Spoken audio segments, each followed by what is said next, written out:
Hello and welcome everyone to the main event today. I'm Meeta and I'm pleased to be joined by Sean Riches of Erskine Nash. Hi, Sean. Hi, good to see you. And you too, Sean. First time guest on our webinar series, but definitely not a stranger in the main world. You've come in and done some work with us, and we are really excited to have you on board for this webinar today, Sean. We are talking to a lot of people about their team challenges, and that's why we thought this would be a good topic to put out to our network. What are you finding is going on out there at the moment with team performances and challenges? So I think the move to working from home means that it is more difficult to create a team. You know, you don't just put a group of people together and say you are a team and then produce the magic. You've actually got to do stuff. Yeah. Otherwise, what you've got is a collection of individuals, and a collection of individuals is not the same as a team, and it won't produce the same thing. That's the first thing. I think the second thing is that when teams do come together face to face, if they do, and it's nice when you can do that, you need to get maximum value for time and maybe for money from that. And we are being asked to design and facilitate real workshops for teams where an independent person is facilitating that rather than a member of the team who's got the game, because that kind of gets in the way.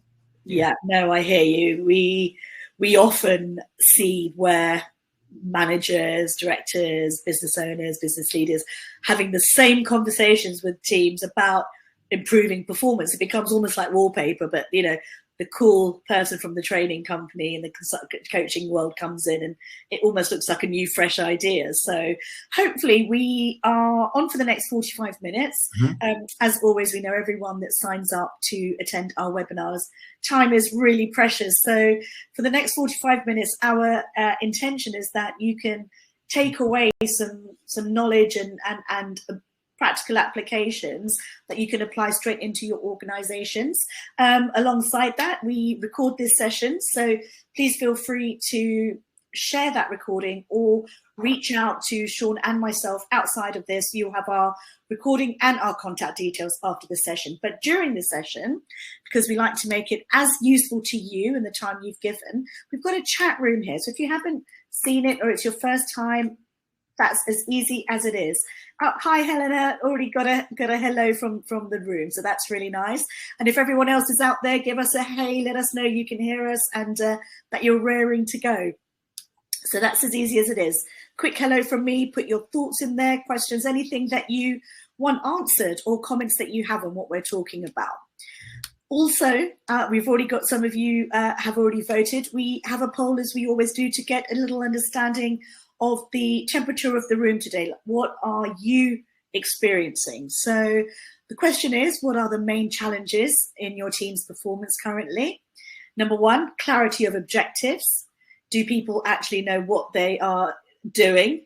Second option is, how are we getting there? So do they understand the process? And finally, the behaviors and attitudes in the team. So give us one of those three. I mean, I know it's always a mix of them, right, Sean? But if everyone can just give us what their top challenges, we can come back to this and make sure that we cover what challenges are there in the room. So without further ado, Sean, I'm going to hand over the floor to you, because you've actually put something together for us today to walk us through the next 35 to 40 minutes. Okay. So let's bring up the first slide. Hopefully everybody can see that. So thank you ever so much for inviting me to come on here. It's a real pleasure. And it's in fact, I'm doing another one tomorrow to America, to about 250 Americans over on the East Coast. So I'm in the zone this week. Fantastic. Good. So Erskine Nash has been around for 17 years today, I think it was. Happy birthday. It's my birthday and the company. Oh, double happy birthday, Sean. And our strapline says it all on our logo. You might be able to see it on the slide there. Perfecting team performance. And that's what we call the webinar as well. perfecting team performance. And that came from a client that you and I both know very well. Yes, a mutual client, yes. We kind of did a bit of rebranding or a refresh a few years ago, and we said to our clients, it's lovely working for you. In your own words, what is it we do for you? Yeah.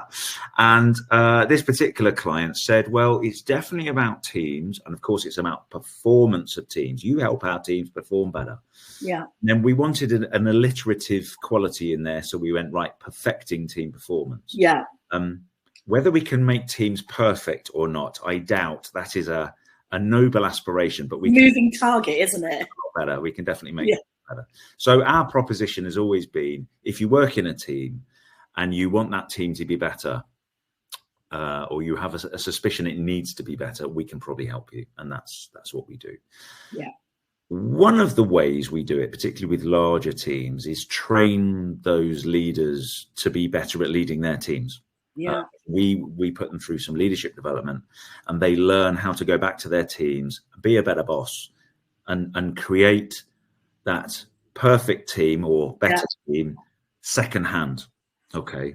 Yeah. The other way we work is we literally work with a team. So we're not training anyone. We are going in and doing some facilitation, some coaching and so on, and working with that team on their job. So all the stuff I'm going to share today, although we train people to do it, we actually use it for real most of the time. Yeah. So these are the things that we at Erskine Nash do with teams, but we also train other people to do it if they want us to do it that way. Yeah. You know, Sean, I just wanted to bring in a factor that I'm hearing a lot about when I'm speaking to people leaders, business leaders. Organizational change is really, really, high at the moment. Yeah. A lot of organizations have headcount freezes. They're not even covering maternity. They're not replacing people when they leave. They're doing redundancies, and all of a sudden, the structure of a team the look has changed. So now there's not just the clarity and what we're doing and how we're getting there. Yeah. But I think behaviors and attitudes, funnily enough, is scoring at 71%, and I think there's a big challenge around people feeling that the goalposts are moving all the time at the moment. And so I'd love if you could bring some of that into what we talk about today. Yeah, absolutely. Right.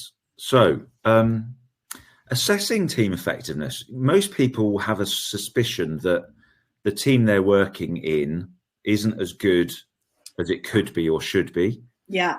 But it's very difficult to pin down what's going well, what's not going well, and to put some numbers around it. Yeah, make it tangible. Yeah, and you know what? If you're prepared to throw a huge amount of time and money at it, you can get all sorts of tools which carry out massive surveys to ask people how they're feeling and what's going on.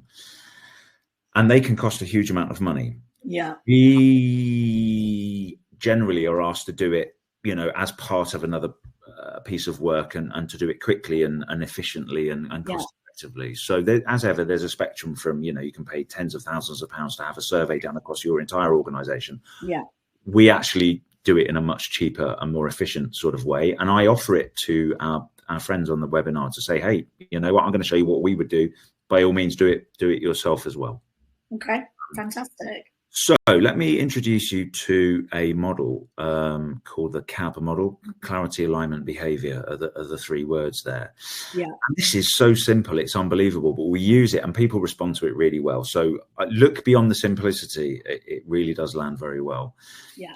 It basically says, if you want to improve the effectiveness of a team, there's 1,000 things you can work on. And if you want to look online, and Google that, or you want to walk into a bookshop and buy a book on how do you work with teams or how do you develop teams, you're going to be there for days. I mean, there's just so much out there. Yeah. We've learned over 17 years that most of those things are great, but if you want to know the three that make the most difference, these are the three. Yeah. Now, before I describe how we do it, I need to describe the difference between particularly clarity and alignment. I think most people know what behavior means, but clarity and alignment gets used interchangeably, and we mean very different things by those two. So let's have a look at that.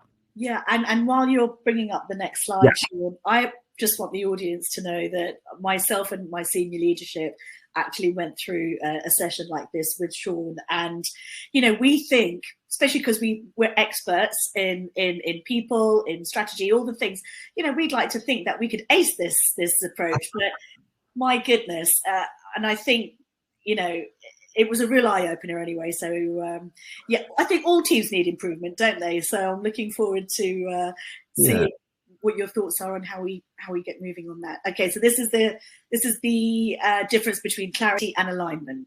Yeah, so the first one is clarity, and clarity means simply this: the degree to which everyone on the team has a genuinely shared common understanding of what we're aiming at. Okay.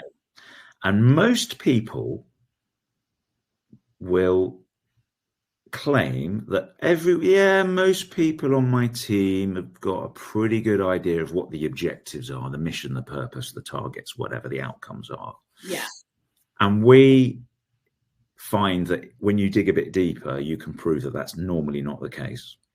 So what we've got here is a dartboard on the left-hand side, and everybody has thrown their dart at it, and they've ended up all over the place. Okay. On the right-hand side, obviously, what you want is everybody aiming for the same thing. Yeah. Aiming for the same thing. And what we do, quite simply, if we're working with a team of people in a room, and the people on the webinar here could absolutely do this, get your people in a room, explain to them what you mean by clarity, ask them on a scale of 0 to 10, how would you rate the health of clarity in our team? And most people, in my experience, will go 7, 8, 9, something like that. Then what you do is you say, okay, here's a post-it note, write down what you think our objective is, or our target, or our purpose. Yeah. And everyone will write it down. Then you stick them on the wall, and they're normally way more different from each other than you think, or that they're expecting. And you go, yeah. If there's 10 people in the team and we've got 10 completely different versions of the truth here, I'm guessing it's not an 8 out of 10. Yeah. And the thing is, Sean, that a lot of organizations do the work, leadership define the clarity. They may even take, feedback and ideas from the floor, and then they'll create that plan and this is our strategic objectives, and they'll do it at a kickoff. And but then it all starts to become, and then it becomes a little bit like Chinese whispers, doesn't it? And that's the thing. It's like, we assume there's so much assumption, I think, in teams, and especially from leadership. Well, we told everyone once, of course they know it. Absolutely. And this is the kind of at the start of the financial year, we did a kickoff. We told everybody what the objective was. Why is it that 6 months later on, they don't all remember it? And it's like, because they're human beings. And in fact, it probably only takes 10 minutes for people to end up in a completely different place. So on the left-hand side over here, you've got a team in this blue shape. In the middle, you've got the red cross, which represents this thing that you want everybody to understand in the same way.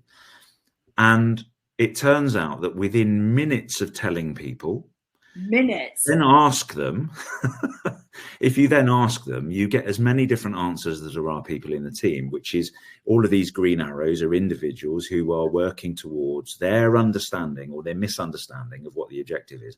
And as you can see, there's one individual that's actually working to an objective that's got nothing to do with the team. They've got their own personal agenda going on. Wow. Okay. I think we've probably all worked with someone like that. Yeah, the outlier. And therefore, the first thing that we would say is help people recognize and just test it. Literally ask people to write it down, stick the post-it notes up on the wall and go, let's read them out and see how different they are. Yeah. In my experience, they're nearly always closer to the left-hand one than they are to the right-hand one. And one of your first jobs is to really get into it. And you've got to have conversations. Telling people stuff doesn't guarantee understanding or memory. You've got to have two-way conversations about it. So then that comes to the question of, is that a challenge in the team or is that a challenge in the leaders? I think it's a challenge for humans. So what we do, and we did this with your team, was we give you a project to do, an activity, and we give you a customer brief. And at the top of the brief, it says the objective of the project is, and then it clearly states what the objective of the project is. And we start the team off and we say, here you go, you've got an hour to get this project done, and it's a practical problem-solving project. Here's the brief, and the time starts now. And normally one of the more extroverted people in the team will pick up the brief and read out the brief to the team. Yeah. What we might try to do, if possible, is video using a little camera or a phone, that individual reading out the objective. And it's one sentence. Just read out the objective. I'm smiling because I know exactly what and then I'm not going to give it away. Go for it. We turn the camera off. We wait 10 minutes because everyone gets into the minutiae and the details of the brief. And then they start playing with all the kit and trying to solve the problem.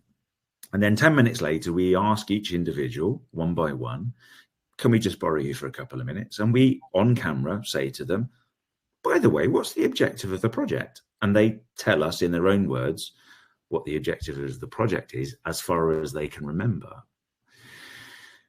And once the project's over, an hour later, we give everyone a coffee break and we say, do you remember your score, your health score of clarity, which was 8 out of 10 or 9 out of 10? Watch this. And then we play them the video of the original person reading out the objective.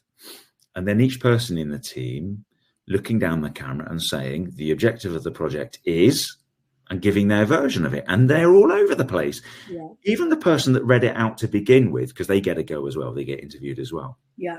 Even the person that read it out at the start of the project has created their own interpretation of it and will give you often a completely different answer. Well, that was definitely the experience with us. I think one of our team got it right, and the rest of us had this, I know from speaking from my own, and I'm probably the one that read out the objective, I think it was more about, I didn't take it as clarity of the heading, what is the objective? I was thinking big picture. And isn't this the problem? Everyone's looking at it from a different perspective and making their own mind up from their angle. And it's not because people are stupid or deliberately trying to be disruptive. If you look at the left-hand shape here, you've got the thing in the middle, which is what the client has asked for. In fact, they wrote it down on a bit of paper and gave it to you, and it was read out to the team. Each of the individuals within 10 minutes has created their own interpretation of it. Yeah. And they're all working logically towards that objective as they understand it. Yeah. Everyone else is looking at them going, why are you doing that? Why are you spending time on that? Why are you so excited about that? Surely this is what the objective is. But that person is also wrong normally. Yeah. So it's just part of the human condition that we see things differently, and within a very short space of time, we end up giving time and effort towards something different, but we just don't think it's different. Yeah, it's quite interesting that in the poll, nobody has actually said clarity of objectives. Everyone thinks it is. Yeah. Normally, we will ask people to rate clarity in the team. We explain what we mean by clarity on a scale of 0, which means no one's got a clue. Didn't even know there was an objective. Yeah. And 10 being it's almost like cult-like obsession with, an objective. And most teams think they're a kind of like the 8, 9 area. Once they've done this project thing, it's very different. We then go, do you want to go back to that score? And of course, by the way, I and the Erskine Nash team struggle with this just as much as anyone. I mean, we look back at our careers and our jobs in a whole variety of different industries and go, blimey, I wish I'd known this 15 years ago or 10 years ago. Yeah. But also it's a muscle you have to flex, isn't it? It's even when you do know, as you said, we went through this process with you, and I'm looking at it now and I'm thinking, we put the processes in place, but how stringently do we stick to making sure we check back in to make sure everyone still understands it? So that's the first thing that I would measure when I'm talking about team effectiveness or trying to assess a team and say, what's really going on here? That's the first thing I would look at. Okay. The next thing is alignment, and alignment is different from clarity. I think some people use the terms interchangeably, but for us, alignment means something very different. Okay. What we've got on the left-hand side here is railway tracks that are clearly going off in different directions. They're crisscrossing over each other, and everything needs to be negotiated and managed really carefully and really slowly to stop things, banging into each other. Yeah. So this is a bit like when you're working in a team, each individual will be doing their thing. They'll have some plans and they'll be executing those plans and taking, undertaking activities. Alignment is how much friction is there between you and what you're doing and what other people are doing. And even if you've got crystal clear clarity, by the way, even if you've solved that problem, you can all sort of, your plans can be mutually incompatible. There's all sorts of misunderstandings and just, it's the friction of working, isn't it, alongside other people. What you want, ideally, and good luck with this, is on the right hand side is perfect alignment, where those trains, if you had two trains going in the same direction towards the same destination, which is clarity, they're able to go at high speed because they're perfectly engineered and there's no friction between them. It's not going to bump into each other. Alignment is way more difficult than clarity is. Achieving alignment is way more than achieving clarity. Because you're looking at individuals with so many different forces at play. And I suppose if you get the clarity right, everyone knows their destination. And as we've seen, that's hard enough as it is. Then get everyone to stay on track, literally on track, is hard because, especially with hybrid working, would you say that alignment has become harder in a hybrid environment? Yeah, I think so, because actually the informal sort of conversations that people used to have around the water cooler or at people's desks or in the offices were often ways of negotiating and reducing friction and alignment in a very informal way. Yeah, okay. These days, when that's happening less and less, that friction can stay in place for longer before it's dealt with, because we're just not speaking with each other informally in that way. Doesn't flow. Yeah, I think when teams really understand what clarity is and really understand what alignment is, they tend to rate alignment lower than clarity. And they're kind of, okay, yeah, we understand that clarity isn't as good as we thought it was, but alignment's really what's holding us back. It's often the weakest element, I would say. Okay. And I think most of us experience that. Yeah. The third one is behavior. And I guess we all know what behavior means, but it's about the way that people treat each other, both inside the team, but also the way they treat other people outside the team as well. And that could be other teams in a larger organization. It could be clients. Yeah. All sorts of people. Stakeholders. But behavior doesn't mean everyone's happy all the time. It often means actually that a diversity of views is welcomed. Conflict is not necessarily seen as a bad thing if it's handled properly, but that people are showing up like adults, really, emotionally and behaviorally. And that doesn't always happen either. No, and one of the areas we said we'd cover today is not just behavior, but actually these working relationships, people that in silo are great, but you put them on a project together, or you want them working in alignment, and they just rub each other up the wrong way. That phrase, and that then starts to affect. That has a ripple effect, doesn't it? And then it affects engagement, and then the friction is just sort of out of control then. So what we're saying is that if you want to assess your current team's effectiveness, just ask people to score the team between 0 and 10 against clarity, against alignment, against behavior. Explain what you mean by clarity and alignment in particular, because some people use those terms interchangeably. We always do it anonymously. We ask people to write down 3 numbers, and we collect those numbers anonymously, and then we plot them. Okay. If we're doing it face to face, we'll plot them on a flip chart or something like that. And we then draw a scale like this, and we show them where their average score for that team is. Yeah. I've given an example here, and this is pretty typical, a very typical pattern. Teams will say, yeah, clarity is pretty good, 7, maybe 8. Alignment, oh, now I understand what you mean. Yeah, that's kind of tough. That's the one that's holding us back. And behavior is, it's okay. It could be better, but it's okay. Yeah. But here's the thing. if you don't sort out your clarity and alignment, you end up getting really bad behavior because of the stress that a lack of clarity and particularly a lack of alignment creates. So your priority in order shouldn't be, let's do some team building, let's go and do some fun activity team, because you're trying to address the short-term behavior. But if you aren't sorting out the underlying issue of clarity and alignment, that, you know, take people out for pizza and a bottle of wine or whatever it is, you know. That's the sticking plaster approach, isn't it? You know what, temporarily people have fun with each other, but you've got to sort out the real underlying issues of clarity and alignment, and then almost by for free you get an improvement in behavior and relationships because you've reduced so much friction.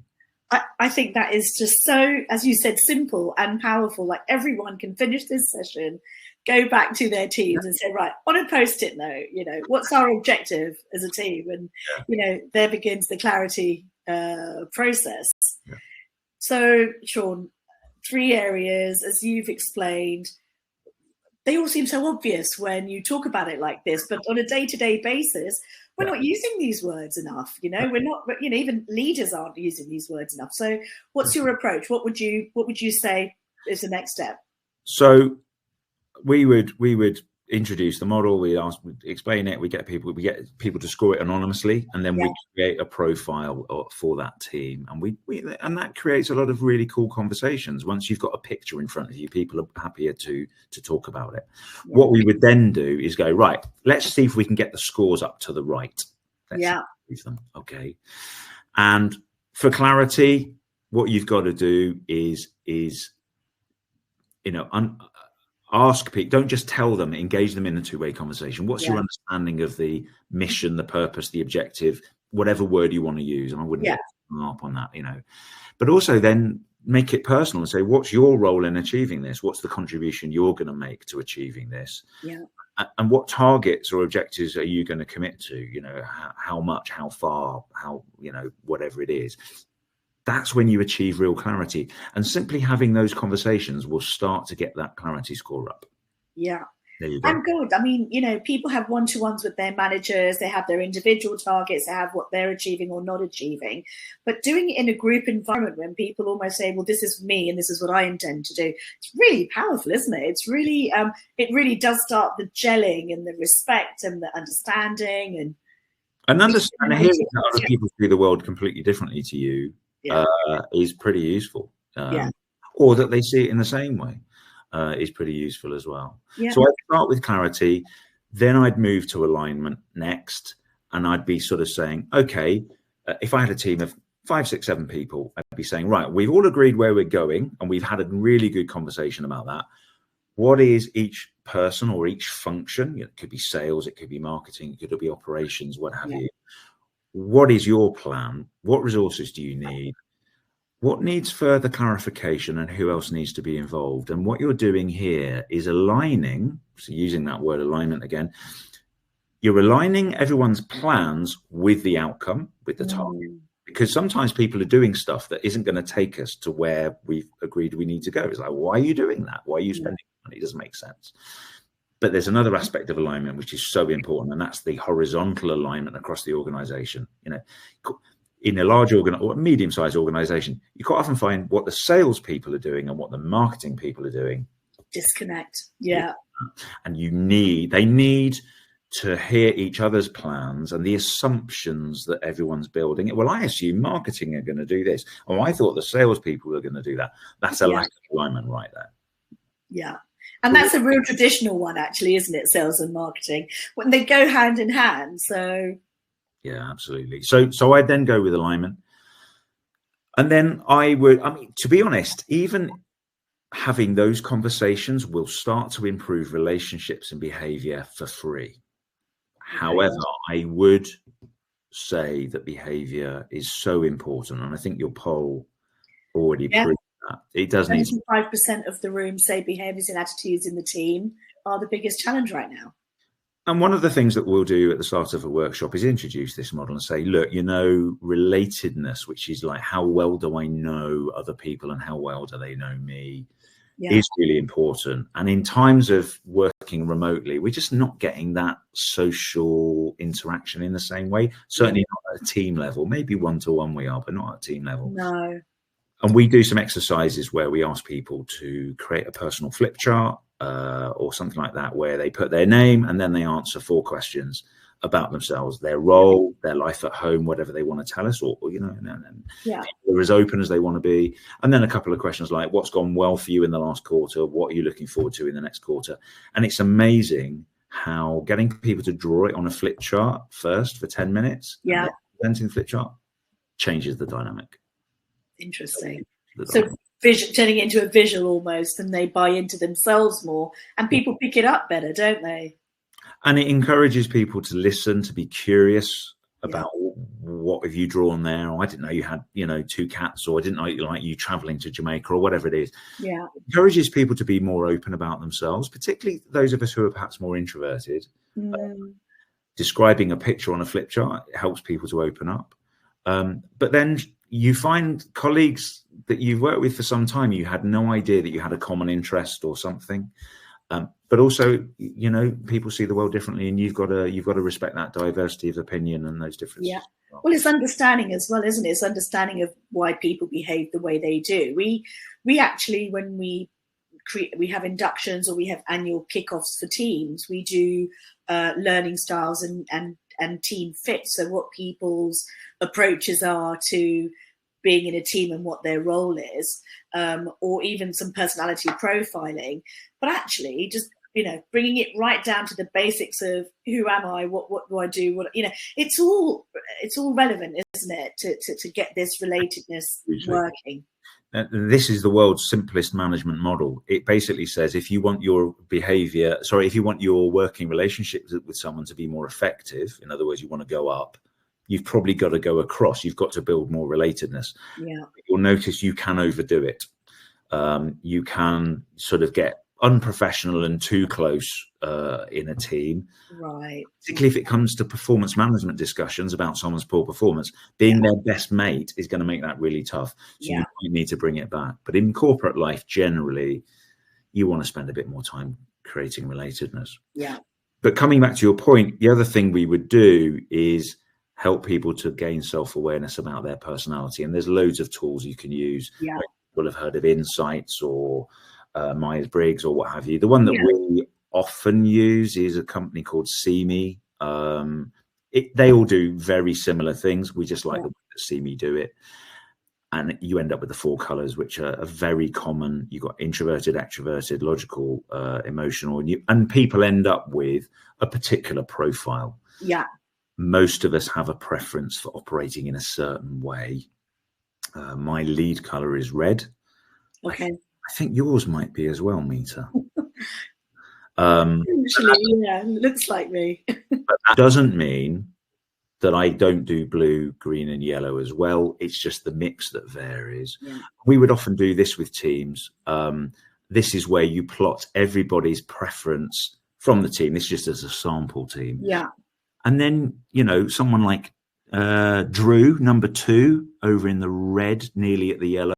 Yeah. Will look over at the people in the green that he works with, assuming it's a him, and say, "Oh, right, that's why I struggle communicating with those people. Maybe they're so different from me. Let's find out about that and see if we can find a better way of communicating."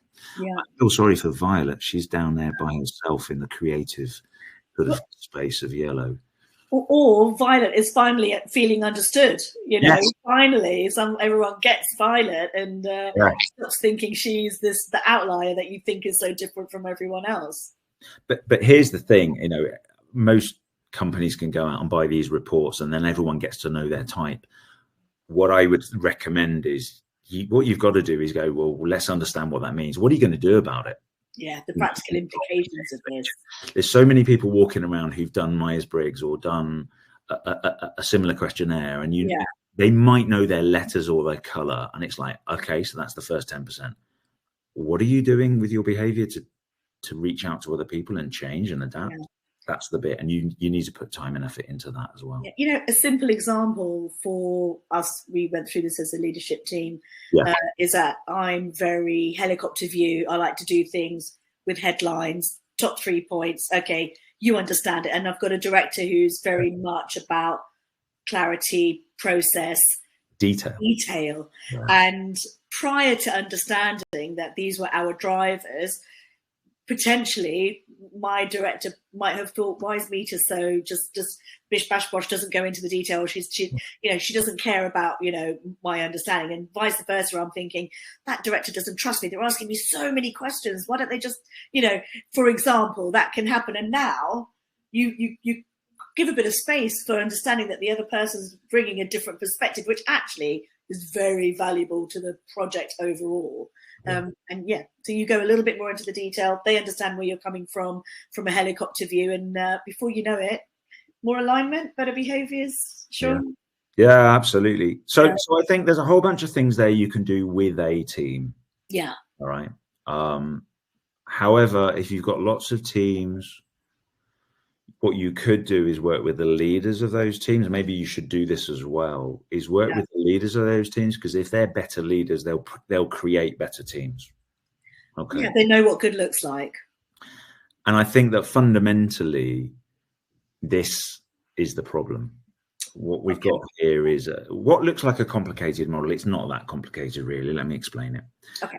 At the bottom in red, we've got what we call operator mode. If you look down the left-hand side, you've got operator mode. And this is hands-on delivery. This is us doing what we do.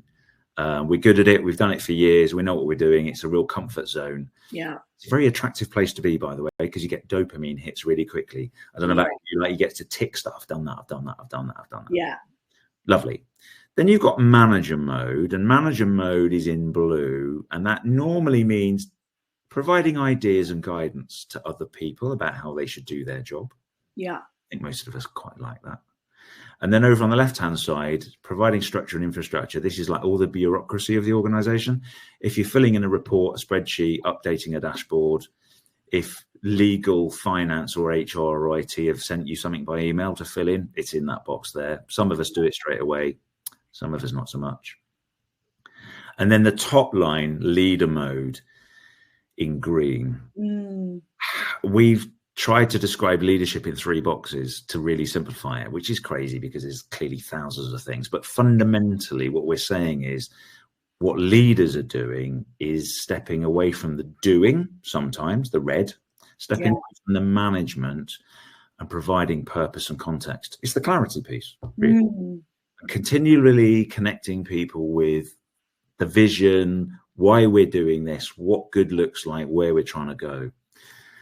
In the middle, it's about building capability and confidence of yourself, of your team. And we just talked about that, but also of other people as well. And then over on the right-hand side, the right-hand green box is creating conditions for success. This basically means everything else.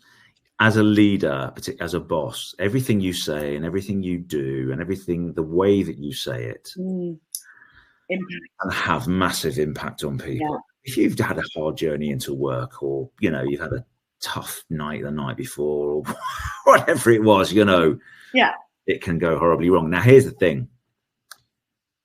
The problem, I think, in most organizations is that even senior people are trapped in the bottom triangle. They're either doing or they're managing, not really leading enough. And I would say anything you can do to help your leaders spend more time in these green bits up here. And that means giving them tools to use, training them, coaching them, mentoring them, because people aren't born knowing this stuff. Yeah. Even if you get a title of leader, so many, we come across in our management training world, we come across so many excellent people that were promoted to being a leader of their team because they're good at their job. Yeah. But leadership is a whole different job, within that. So, and people tend to revert to what they're comfortable with, which is why we all go back to the hands-on stuff, as you said, quick dopamine hits and feeling effective and accomplished. Yeah. When we're talking with people who are leaders, one question that we ask them is, what's your purpose as a leader? What is the outcome of leadership? Yeah. And that's a pretty scary question to have to answer. It's a bit mad. It's like when we give someone an assignment or a project to do, one of the first things we do is you say, this is the objective, this is what we're going to do. And we might talk with them about the objective, but there's normally a really clear objective and a deadline. It's kind of like page 1 in the Ladybird book of project management. Make sure there's an objective. And we do that. Yeah.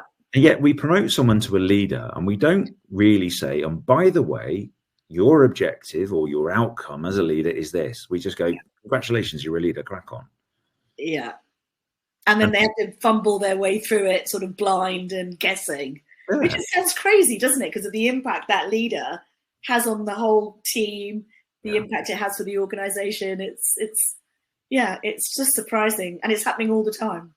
Now, I'm going to finish off now, I'm going to recommend a book here, which is just coming out now. It's by a guy called Matt Tenney, an American guy. I was lucky enough to work with him in the States earlier on in the year. And he's just put it into the group. So it's Matt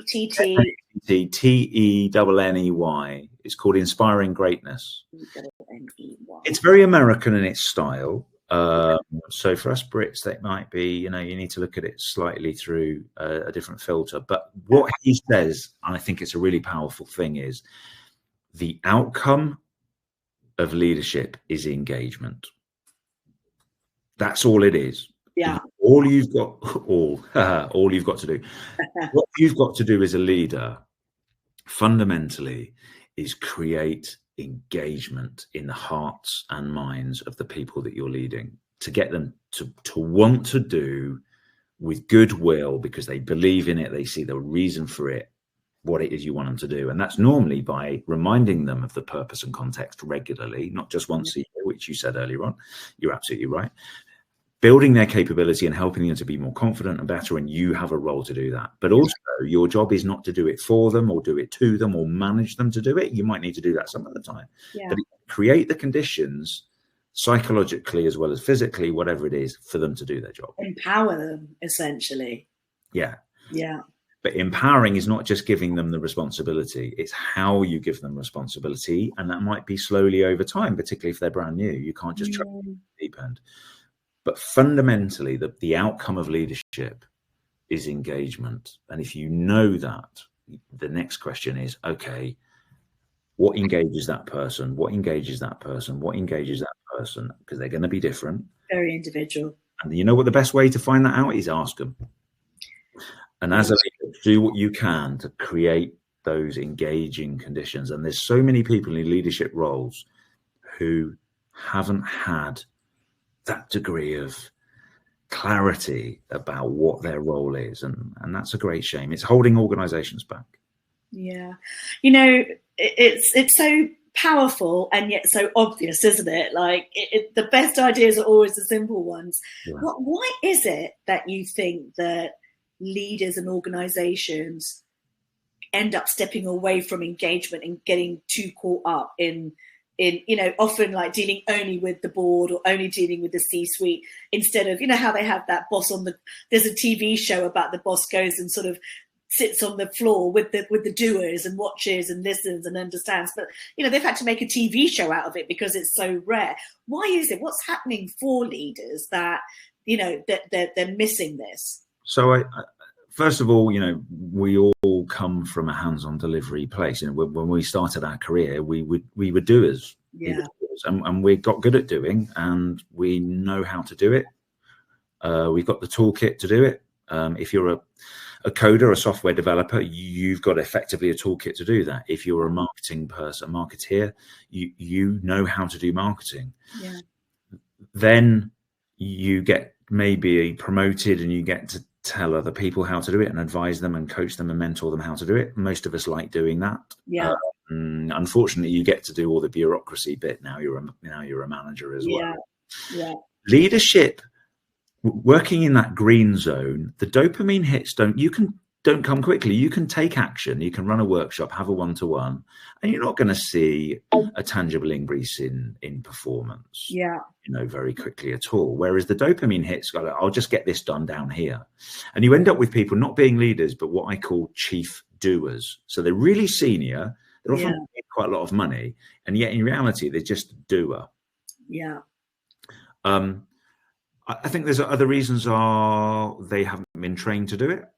Yeah. You know, whereas you've learned on the job or at university or at college or what have you, how to do the technical aspects of your job, you know, the professional aspects of your job. Yeah. Yet one day they just made you a leader and no one trained you how to do that. So is it any wonder that the green zone is a scary place for people to go?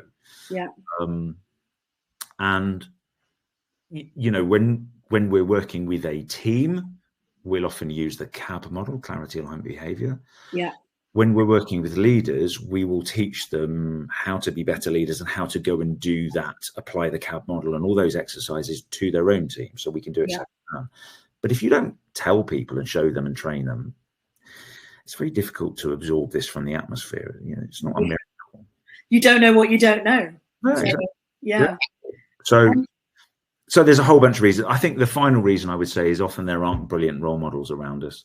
So if you're lucky enough to work for a brilliant leader who operates in the green zone a lot of the time, not all the time, by the way, I'm not saying that leaders should only work at the green zone. They're going to be down in red and in blue, you know, as well. Yeah. Stuff. But if you've been lucky enough to work with a really great role model, you can learn how to do it from them. Yeah. Probably if you work for a rubbish one, you'll learn a lot as well about how to not do it. Yeah. But most of us kind of like sort of muddle our way through leadership unless we're given help. Yeah, and exactly, it doesn't have to be, does it? And I think what's really powerful about leadership, it's a different language. It's like you realize that there's, as you talk about, you know, you've had a bad day, you come into the office, you got to think about how you're communicating. Actually, leadership, not just in the doing but in the behavior, it's very easy to start making positive impacts when you understand the impact you have on people and your influence is high. Yeah.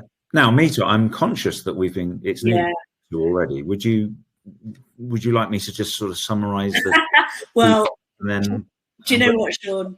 Looking at what we've covered today, it just feels like such a whistle stop, because every area of the session today, to me, and I know to the people attending, they want to get into the weeds of it, you know, really kind of, you know, understand and apply. And I love that you've given an overview, but you've actually given everyone the answer that you don't have to do. You can just go and engage. You can go and, you know, get the Post-it notes out and start this.